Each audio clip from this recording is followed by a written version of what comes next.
mga kabaka, akong planggana nabuak para magamit na po na ako siya.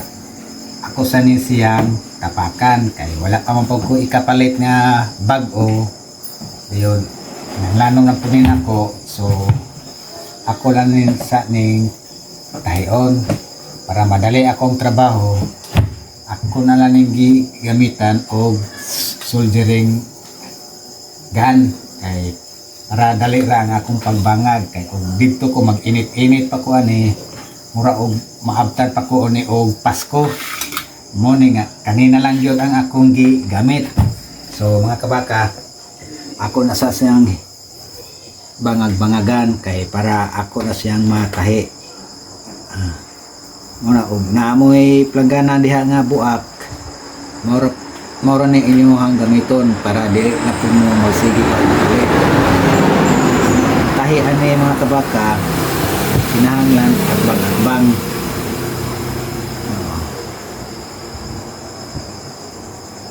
para dali ang inyong trabaho, dali ra pud mo mahuman og tahi.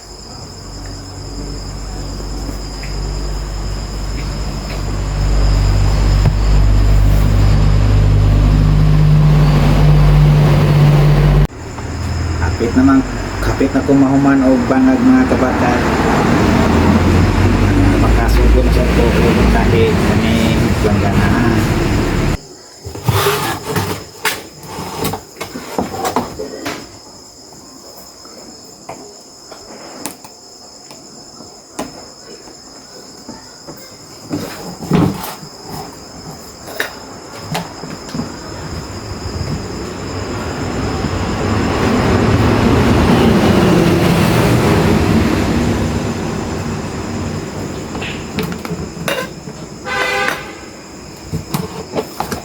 Amo day balde, planggana o unsa pa para di mo magsigig palit. Maura ni inyo ito kay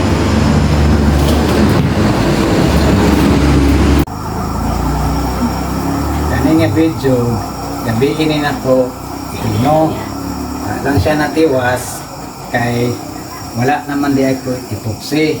Nahuman na rin ako nigtahi dayon nakapalit naman po ipoksi. Ako na rin siyang tiwason para mabulitan na rin ako.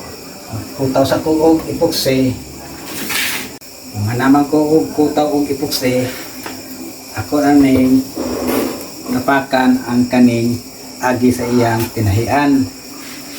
Magsugod na ko og butang og ipoksi.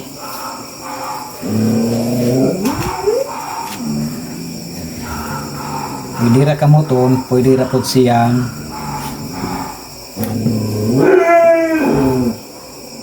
palitahon para maayo ang iyahang pagbulit.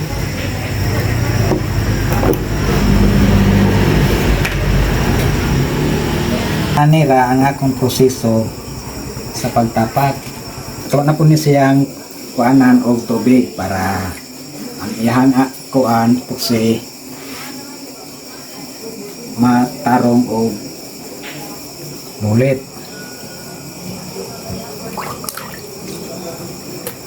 Indot po siya lang tawon ma-plane mo og tarong ang iyahang lagi.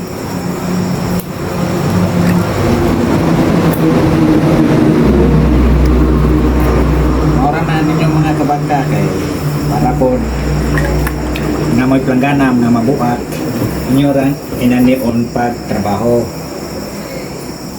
Mana naman ako bulit ang ilalom diri na po ko sa ibabaw kay para dili siya mo ligti o masudla na siya og tubig para maligon yun ang iyahang pagtrabaho.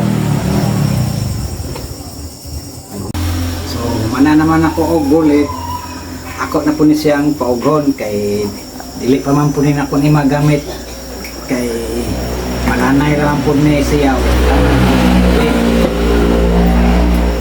Ako lang sa ni siyang ipadaplen kay basa pa man po ni Luigo po ni nagkaugma uganan ni.